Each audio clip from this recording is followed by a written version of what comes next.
Welcome to Kathy's Eclectic Garden. I'm Kathy and I garden in Zone 6A in Northwest Ohio. And I'm standing in front of my red twig dogwood. Today we're going to be looking at the area where I will be planting a new garden next spring. We'll be right back.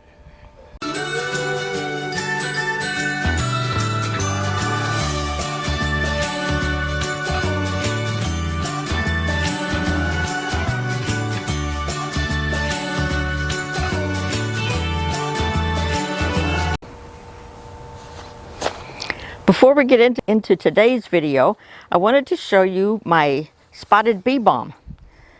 This probably should have been done blooming at least a month ago or maybe two.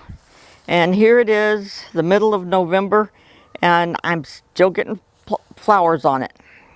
And it's been through probably at least a dozen frosts already. This is where our new garden's going next year. It is behind our barn. And this area has always been kind of a catch-all spot.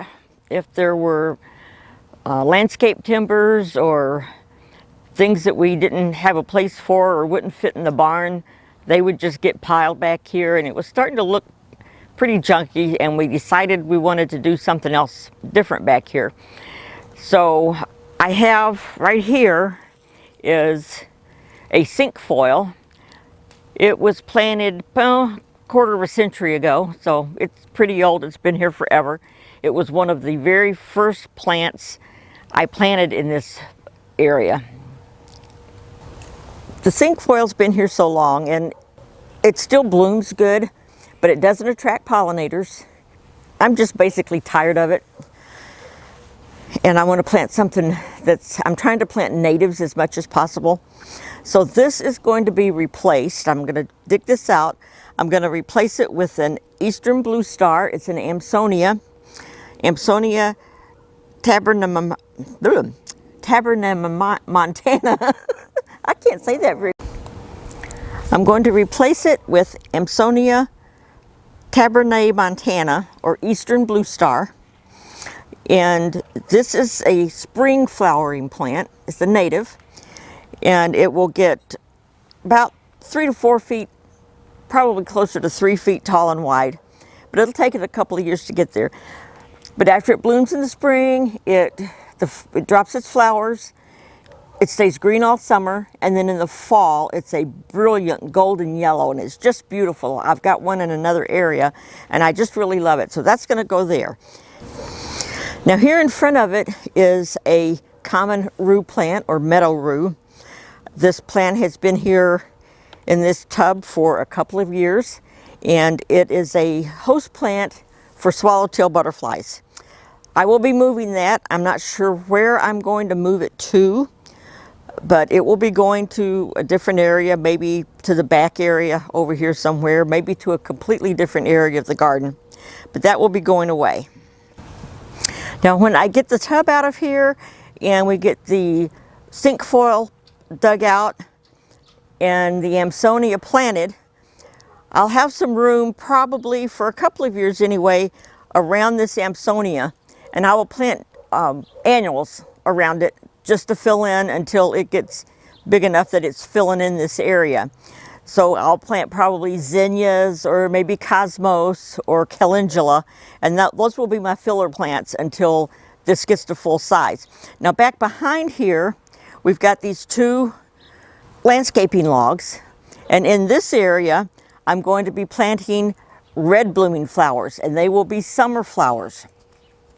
I'm going to plant 3 Queen Victoria lobelia, and I'm going to plant them in a V shape. So I'll have like one in the back, one in the front, one in the back. And that is it's a cardinal flower. It's a native. It's a pollinator plant. It attracts hummingbirds and butterflies. It gets up to 4 feet tall and 2 feet wide. So 3 plants will fill this area in right here very well. Now this plant will be staying. It's an American beautyberry. It's a native plant, but I don't believe it's native to our area, but it has beautiful little pink berries. It's supposed to get about 4 to 6 feet tall, and mine has never gotten no more than 3, so I'm still waiting on it. I have a feeling it's going to be like my button bush that took about 3 years to start growing, and now it's taken over a whole 10 feet of garden. So I hope this one doesn't get quite that big, but that one's staying, and I will be planting annual plants around it. And back behind it, in between the landscape timbers, in front of the lobelia, the cardinal flower, I'm going to plant Jacob Klein Monarda. That's also a native plant. Hummingbirds love it, butterflies love it, and it will also bloom in red. And this is our brush pile. We started this about probably 5 years ago. Had a small tree here that died, and we didn't want to have to try to dig the stump out, so we created a brush pile around it. And the birds love to come in here and land, and the squirrels like to climb up the tall stuff, and all the little critters just like this. They have a place to hide down inside it. It's a good habitat. Well, so far we've covered the biggest part of the garden and the part that I have planned the most.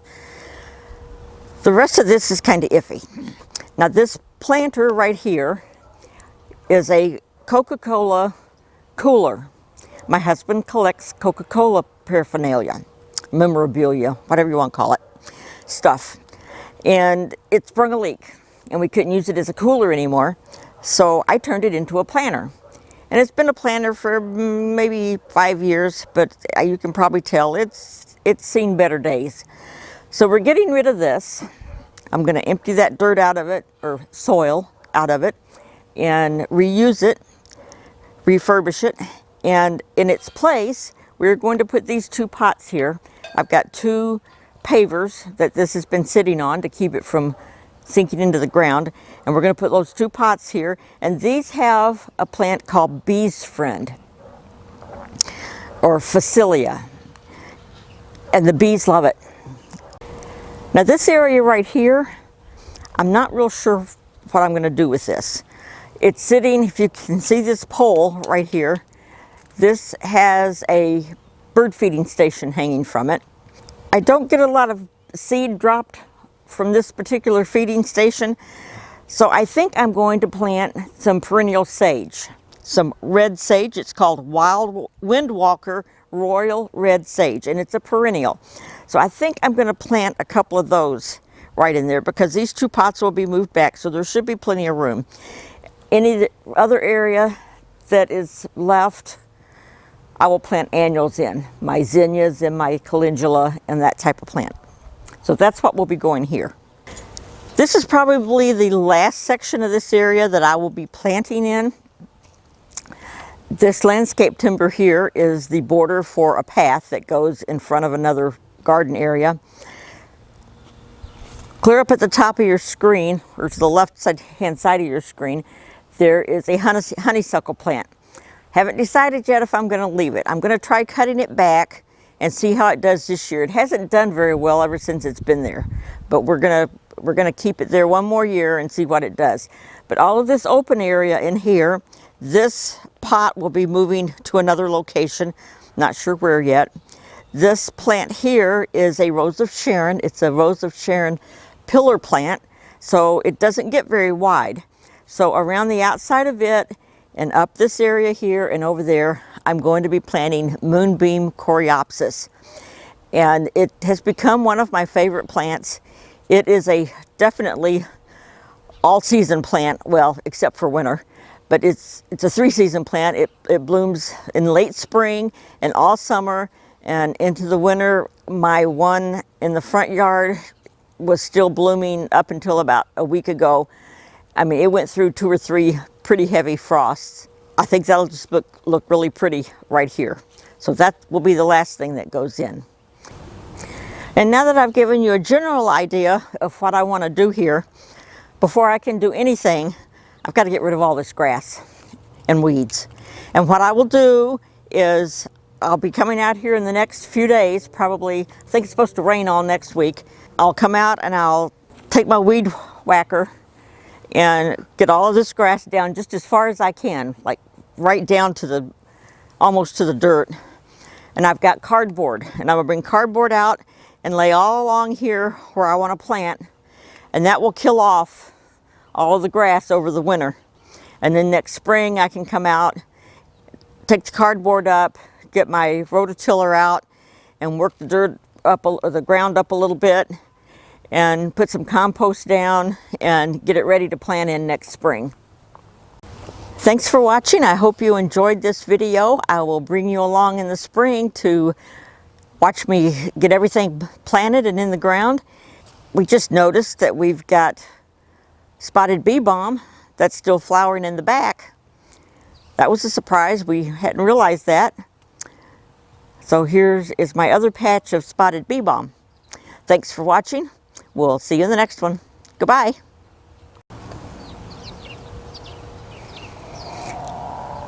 Well, I turned around to go back in the house and I discovered I still have sweet alyssum growing in my wildflower garden. So I thought I would share that with you too while I'm out here. 17th of November, and I've still got flowers in my garden. Unbelievable. Till next time. I'm gone this time for sure. Goodbye.